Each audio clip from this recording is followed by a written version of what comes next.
Hello, আসসালামু আলাইকুম। আমি আসিফ। একটা নতুন ভিডিও নিয়ে আসছি আজকে।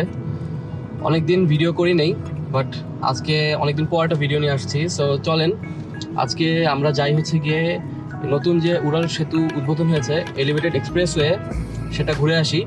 আর এই রাস্তা কোন দিক দিয়ে যাচ্ছি, কোন দিক দিয়ে আসছি, এগুলো আপনাদেরকে সাথে শেয়ার করব। আর সেই সাথে আমরা এখন আছি হচ্ছে গিয়ে বলে রাখি লেক রোডে, বিজয় সরণির দিকে যাচ্ছি। আর এলিভেটেড এক্সপ্রেসওয়েতে ওঠার পর একটা ছোটো গল্প শেয়ার করবো আপনাদের সাথে। সো দেখতে থাকেন ভিডিওটা, আর আপনাদেরকে পুরো এক্সপিরিয়েন্স শেয়ার করছি আমাদের। তো এই মুহূর্তে এখন আমরা আছি বিজয় সরণি রোডে, আর যাচ্ছি হচ্ছে গিয়ে বিজয় সরণি তেজগাঁ লিঙ্ক মাঝখানে যে ফ্লাইওভারটা, এটাকে আসলে বলা হয় হচ্ছে গিয়ে বিজয় সরণি ওভারপাস। আগে যে র্যাঙ্কস ভবনটা ছিল, এখন যে ফ্লাইওভার হয়েছে সেই ওভারপাসটা। আর আরেকটা কথা বলে রাখি, আমরা আজকে কে কে আছি এখন এই গাড়িতে। আছে হচ্ছে আমার খালাতো ভাই রাহাত ভাইয়া, যে ক্যামেরা ধরে আছে, একটু দেখান আপনাকে, আমার খালাতো ভাই। আর পিছিয়ে আছে আব্বু বসে আছে। তো আমরা এই তিনজন যাচ্ছি আজকে এই এলিভেটেড এক্সপ্রেসওয়ে দেখার জন্য। সো চলেন যাই এবং পুরো এক্সপিরিয়েন্স আপনাদের সঙ্গে শেয়ার করতে থাকি। চলে এসেছে হচ্ছে বিজয় সরণি ওভারপাস রোডে, যে ফ্লাইওভারটা ডাইরেক্ট তেজগাঁর দিকে যায়। তো এখান দিয়ে আমরা সামনে দেখাচ্ছি যে আমরা কোন দিক দিয়ে আমরা এখন এন্টার করব এলিভেটেড এক্সপ্রেসওয়ে র্যাম্পে। আর র্যাম্প হচ্ছে গিয়ে যে রাস্তাগুলোতে আপনি উঠবেন এলিভেটেড এক্সপ্রেসওয়েতে, কানেক্টিং যে রোডগুলো যেখান থেকে উঠবেন এবং নামবেন, সেগুলি হচ্ছে র্যাম্প। এবং সামনে সাইনবোর্ড দেওয়া আছে বাম দিকে বিমানবন্দর। তার মানে যেহেতু আমরা কাওলা পর্যন্ত যাব, মানে বিমানবন্দর পর্যন্ত যাব, তার মানে আমাদেরকে সামনে গিয়ে বামে যেতে হবে। চলেন বামে যাই।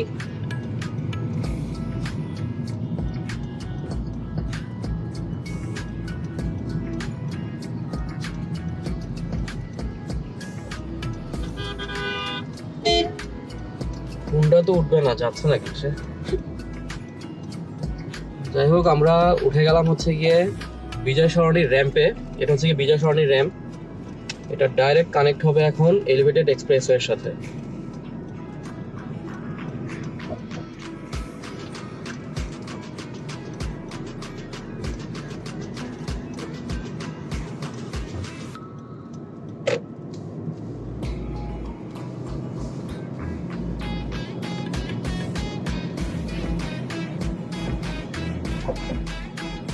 আর সামনে দেখা যাচ্ছে টোল প্লাজা।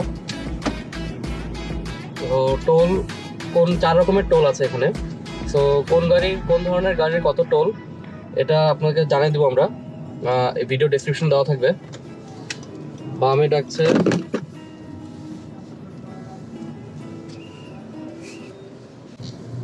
আব্বু কেমন লাগছে? Very nice. এই প্রথম আমাদের এই এক্সপ্রেসওয়েতে আসলাম।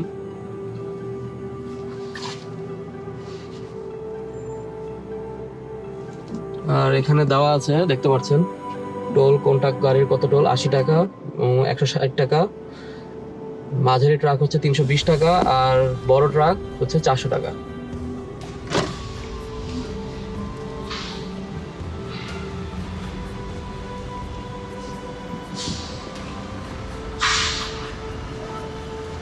ধন্যবাদ।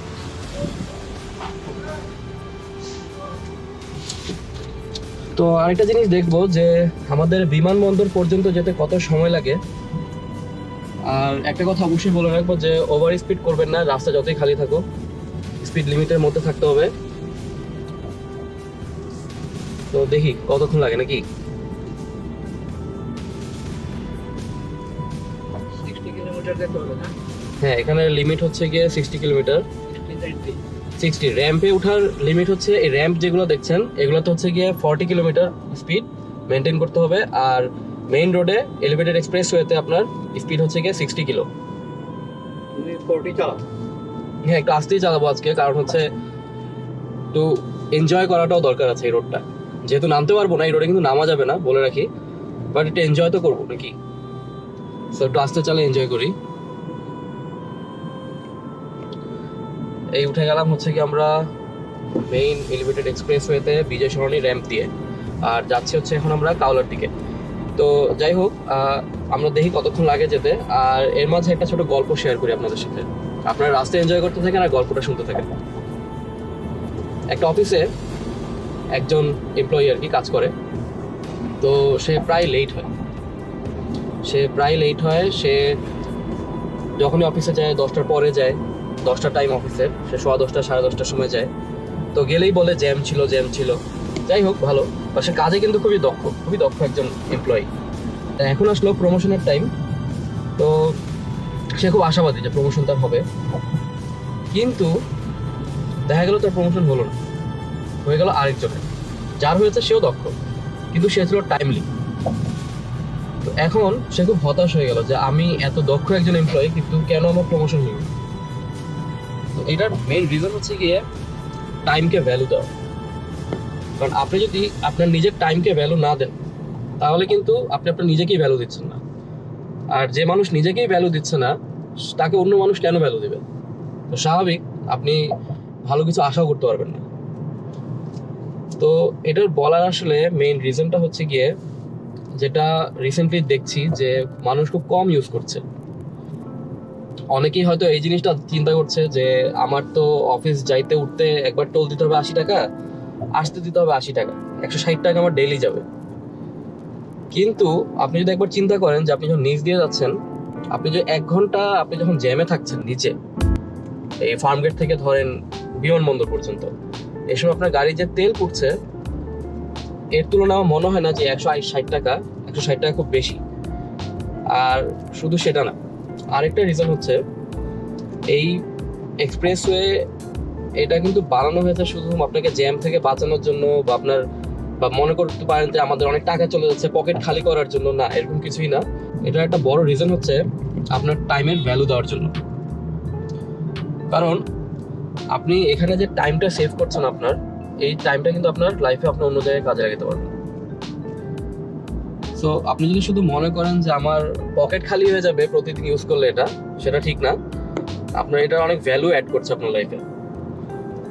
তো যাই হোক, আমরা এখন আছি হচ্ছে গিয়ে, অলরেডি দেখতে পাচ্ছি সামনে হচ্ছে বনানী। তো ফার্মগেট থেকে কিন্তু আমরা অলরেডি বনানী চলে এসেছি, এটা ছোট্ট গল্প বলতে, যেটা কি না কখনো নিচ দিয়ে গেলে আমার মনে হয় না সম্ভব হইতো। আর বাট হ্যাঁ, এই কথাটাও ঠিক যে এই র্যাম্পগুলা দিয়ে উঠার এবং নামার সময়ের যে অবস্থা, যে জ্যাম বা যেই সিচুয়েশনটা রোডের, এটাকে অবশ্যই বেটার করতে হবে।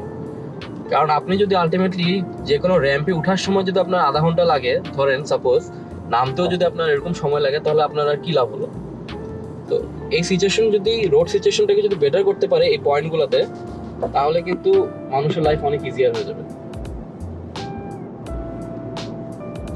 তো চলেন, এখন আমরা যাচ্ছি সামনের দিকে। আর এখানে কিন্তু ভালো করে নির্দেশনা দেওয়া আছে যে বিমানবন্দর সামনের বাম দিকে চলে গেলে বনানী, এবং বাহির এক্সিট, মানে আপনি যদি নেমে যেতে চান তাহলে আপনাকে বামে চলে যেতে হবে। যদিও এখন পর্যন্ত মহাখালী আর বনানীর আমার জানা মতে র্যাম্পগুলো চালু হয়নি, বাট বাকি র্যাম্পগুলো সব চালু আছে। তো যাই হোক, আমাদের উদ্দেশ্য আজকে হচ্ছে গিয়ে বিমানবন্দর গাওলা পর্যন্ত। আর আরেকটা জিনিস বলি যে আমরা যখন রওনা করি তখন কিন্তু বাজে 4টা, যখন আমরা উঠলাম এখানে, এখন বাজে 4:08।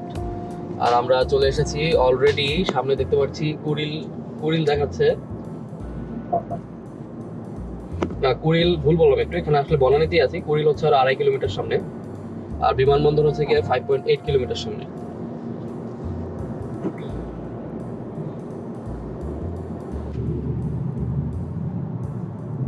আপু, কেমন লাগছে? কেমন? হ্যাঁ, খুব সুন্দর। Thanks to the prime minister. But এই জিনিসটা বলে রাখি, ভালো কথা বলেছে, বাট এই ভিডিও কিন্তু কোনো দলীয় ভিডিও না, বা কাউকে প্রমোট করার জন্য না, এটা একদম একান্তই ব্যক্তিগত। কিন্তু এরকম উদ্যোগ আসলে বলবো প্রেজ ওয়ার্থি অনেক, কারণ আমাদের দেশে এগুলো খুব দরকার, এবং আরো বেশি দরকার সামনের দিকে।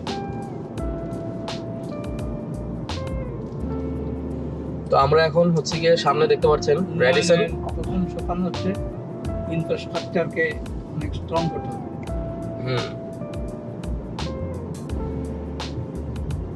তো আমরা অলরেডি র্যাডিসনে চলে এসেছি, ফার্মগেট থেকে, বিজয় সরণি থেকে বলবো 9 মিনিটে। এখন বাজে 4:09।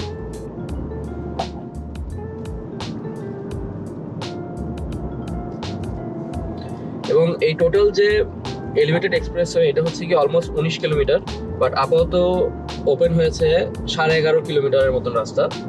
এবং এটা কিন্তু ভবিষ্যতে আপনার একদম কুতুবদিয়া রোড, যেটা যাত্রাবাড়ি পার হয়ে ঢাকা চিটাগাং যে মহাসড়ক সেটার সঙ্গে মিলবে। এখন বামে হচ্ছে গিয়ে, এখন দেখতে পাচ্ছেন এটা হচ্ছে গিয়ে আর্মি গলফ ক্লাব।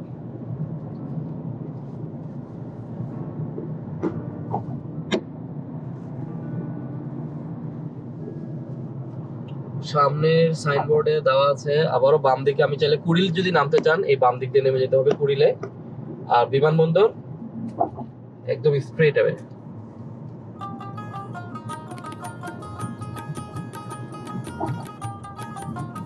আর আরেকটা জিনিস বলি, যেটা কিছুক্ষণ আগেও বলেছিলাম, যে ওভার স্পিড করবেন না খালি রাস্তা পেয়ে।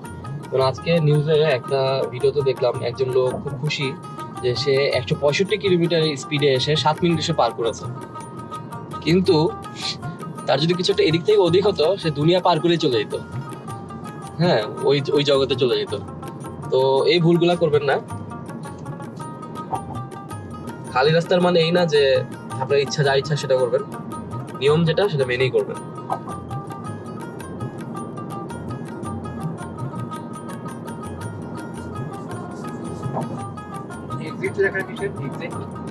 এক্সিট বলতে বোঝাচ্ছে বের হয়ে যাওয়া। বের হয়ে যাওয়া মানে নেমে যাবে সামনে। আমরা অলমোস্ট পৌঁছে গেছি। আর 1.6 কিলোমিটার এক্সিট মানে হচ্ছে 1.5 কিলোমিটার পরেই শেষ আপাতত।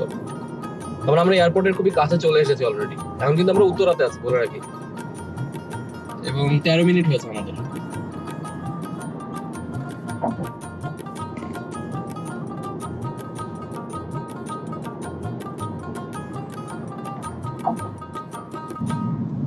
আর এই বাম দিকে দেখতে পাচ্ছেন হচ্ছে শাহজালাল ইন্টারন্যাশনাল এয়ারপোর্ট। আর এটা হচ্ছে গিয়ে নতুন যে টার্মিনালটা হচ্ছে সেই টার্মিনালটা, এটারও শুনলাম কাজ অলমোস্ট শেষের দিকে।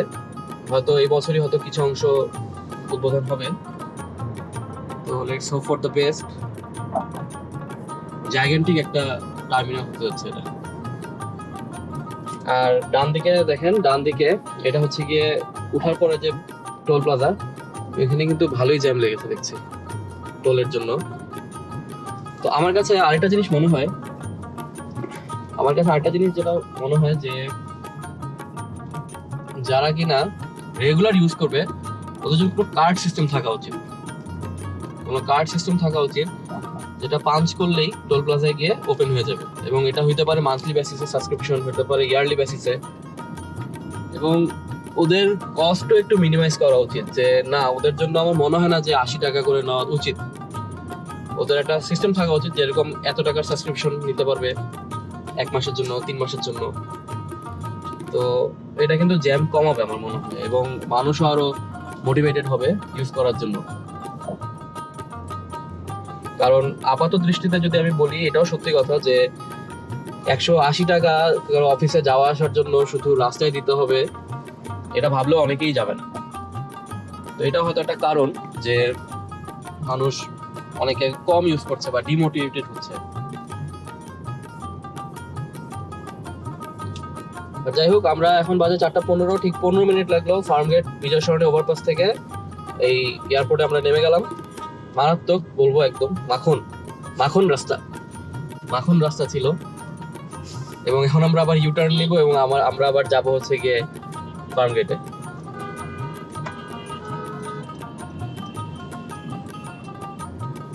তো আজকের এই উদ্দেশ্যটাই মূলত ছিল আমাদের কতক্ষণ লাগে এটা বলা আপনাদেরকে আসতে, ফার্মগেট থেকে কাওলা পর্যন্ত, বিমানবন্দর পর্যন্ত।